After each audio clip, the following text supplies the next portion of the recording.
Hello beautiful people, welcome and welcome back to Thrive Out Loud. Nulo, and as always it's such a pleasure sitting on here sharing a little bit of myself with you. If you happen to just stumble upon this channel today, thank you so much for clicking and just trying to find out what is going on in this house. Please do consider clicking on the subscribe button and join our beautiful family. If you are a returning viewer, subscriber, Bona, thank you so much for taking another minute of your time to spend time with this girl. House rules in here: we like, we comment, we subscribe, click on the bell notifications, and consider sharing. You never know who might need to hear exactly what we're talking about. So we're picking up from where we left off. So in last week's video, I summarized my entire pregnancy journey from trimester 1 through to 3.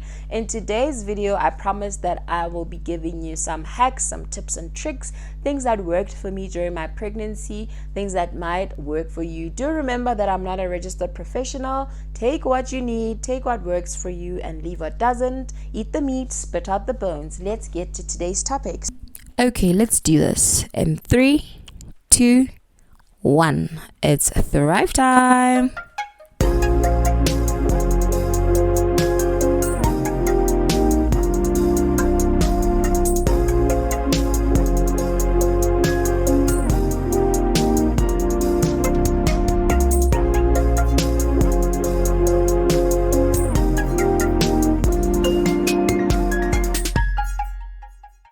So, from the very first trimester, I think I'll just be going down in order of events. So from the very trimester, obviously the first thing you'll be needing a pregnancy test to confirm that you're pregnant.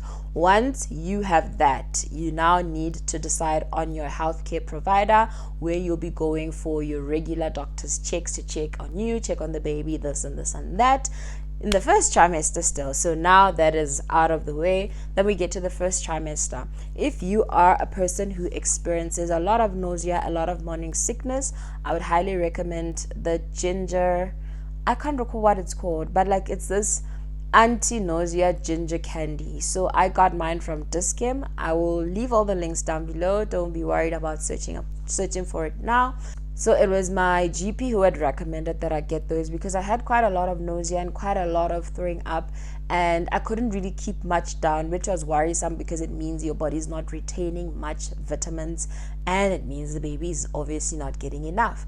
Then you're gonna need a big as water bottle because one thing about pregnancy, it's gonna make you thirsty AF, right?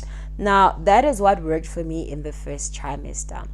Then second trimester, your belly's obviously now growing and you might need to consider switching some of your self-care products based on the chemical levels that are in there. Of course, this is not mandatory, but I just felt like I want to be careful about what I put on my body or into my body, especially now that I know that I'm carrying another human being. Then even before anything starts growing, starts expanding, starts becoming round on your body, this is the ultimate hack.com. You're gonna get shea butter, you're gonna get coconut oil, and you're gonna get a tissue oil of your choice, right? You're gonna take these 3 ingredients. You can decide to mix them all into one container and have it all there, or you might decide to just lather them on you one at a time. You can also add your favorite essential oils if you want, but technically what you do is you are going to be a shiny baby all day, every day, so that by the time your belly's huge and your baby pops out and everything goes back to normal, your skin is able to retain its elasticity. I wish I could stand just to show you. I don't even have a single stretch mark and my son is 2.5 years old. I carried him to term and obviously my skin is stretched beyond the limits of stretching, but I don't have even a single stretch mark. Of course, this depends on, availability of things or how you're able to access it, but I'm telling you, with just this 3 or 4 ingredients, I felt like it was the ultimate game changer for me. And I got this advice from, I believe it was Takis and Kateko Dinwiddie. She's basically a dance choreographer and is a mom of 2.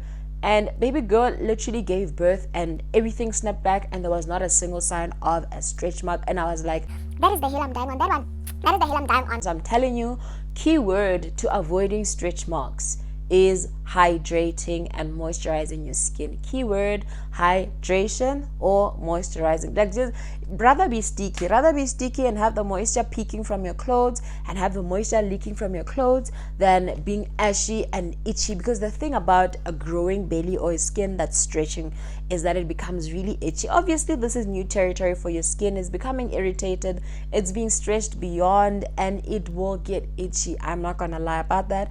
And I found that this mixture of mine was the game changer. I would wake up in the morning, take my shower, lather myself up from top to bottom with that, and then I'd still use my normal lotion on top, then obviously wait for it to dry up a bit and then put on my clothes. Whenever during the day I'd find myself with my shit here just massaging that into my tummy, I didn't want to see the slightest bit of dry skin, and this is because I would get really irritated, really itchy, and I didn't want any of that, and it seemed to do the trick. So I'd say get your hands on that. Some people plug and play with different types of essential oils, so different types of oils, different types of butters and whatnot, but what you want to do is just butter your belly up. I'm sure even in your conventional supermarket you can find like a body butter that will be thick enough to basically hydrate and moisturize your body and still leave you moisturized enough to prevent those stretch marks. Of course, we're not judging moms with stretch marks. That is a very beautiful mark from a very beautiful life event. We can't take that away from you. But if you are someone who doesn't want them, if you're someone who maybe your line of work doesn't make it convenient to have it, or whatever your reason could be, that is thepopjam.com. Then the next hack I have is a belly belt. I'll also link it down below. I'll see if I can attach a picture over here. Once your belly starts to grow bigger, you will start to feel a pull on your back, and you might start to experience minor back pains, or in some cases severe back pains. So this is basically a support belt that you wrap from your back, and it basically kind of elevates your belly, man. You put it right below your belly, and I felt like it stretched just enough to kind of it's almost like someone lifting your belly slightly and holding it for you, and that created instant relief from the back pain that I'd normally suffer from when I was pregnant, especially when my belly started to become really big. The next hack I have is the nursing bras. I will also link them somewhere here. I believe I ordered them from Take-A-Lot, if I'm not mistaken. So the trick with these bras is that they are so comfortable, you feel like you're not wearing a bra, but also they are supportive enough to make you feel like you are wearing. They strike a perfect balance between bra and no bra. And because I hate the feeling of my boobs laying on my skin, especially when it's hot and you're sweating and whatnot. But sometimes I just hate the feeling of underwire, and I hate the feeling of like a bra strap digging into my shoulders. And I felt like that was the perfect. Next, the same mixture that you use to basically leather up your belly, you need to leather it up on your nipples as well. Because remember, everything is expanding, and your boobs are by now starting to produce a little bit of milk glands in them. And by the time the baby is born, your nipples will go through a mild transition from single to mother, where it feels like your boobs are falling apart. And I feel like this helped me quite a bit. It helped to alleviate any woes, any worries that I had, especially with regards to my bosom area. The next hack I have, and this I feel like is a game changer for me as well: switch your chairs out for an exercise ball. I'll explain what it means. In the previous video, I spoke about how I started researching about the different ways to make my labor and delivery go by quicker, how to just get my pelvic bones to come to the party, how not to tear during birth. And a lot of it, the number one advice was to basically encourage flexibility around this area, and how you're going to achieve that is by now using an exercise ball instead of a normal chair. So instead of sitting on the couch or sitting on the chair, I would start using an exercise ball, and I feel like it did the trick. So as you're sitting, you do a set of exercises. Just that now I'm not pregnant, it won't make sense doing the exercises, but you basically just moving your pelvic around and around, tilting it to side, just to basically get that motion, just to get that circular motion, and to get your pelvic bones to just open up and prepare for the birth of your child. It was an absolute game changer. And I didn't tear it during birth, so I'll assume it had a hand on it. The next step might be a bit TMI, but I could we're here to share information. So there's something called Perinium massages. I need you to go on and either Google it or keep listening if you don't find this a bit, yeah. But there's something called Perinium massages. So what I used is coconut oil, my hands, and it would go right down there. So basically what you do is you're trying to get the skin around your lady bits to be flexible and to be elastic, and so it can easily stretch and easily come back together. So perineum massages, I would do them every single morning, every single evening, and it's really intimate. It's like you loving up on yourself without loving up on yourself, unless you want to love up on yourself. So you're basically massaging there with the coconut oil, and I feel like it might have been a game changer as well, because like I said, I didn't tear during birth and I didn't need to be stitched up after giving birth to my bundle of joy. The next hack I have is Dischem. So if you have the Dischem card, or if you know someone who has the Dischem card, they can just list you on there as a beneficiary and state that you're pregnant. Somewhere towards the birth of your child, you'll be receiving a free goodie bag from Dischem. It's a baby bag filled with products for both baby and mom.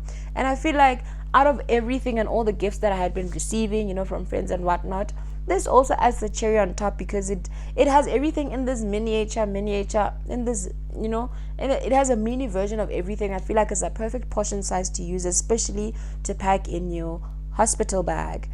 If there's anything, any topic, nothing is off limits, anything at all that you'd like for us to discuss on here, please consider leaving a comment or get hold of me somewhere on the social. I'd absolutely love to hear back from you, and more than anything, I want to create content that you are interested in watching and listening to. Don't be shy, nothing is off limits. Or you might want to get hold of me on the socials. Please, let's deconnect. If you bump into me anywhere on the socials, anywhere in the mall, I'd absolutely love to interact with you. Thank you so much for tuning into this episode of Thrive Out Loud. As always, it's such a pleasure sitting on here sharing a little bit of myself with you. Please do remember the house rules in here. We like, we comment, we subscribe, click on the bell notifications, and tell a friend to tell another friend to bring on some popcorn, because see you next time. Bye.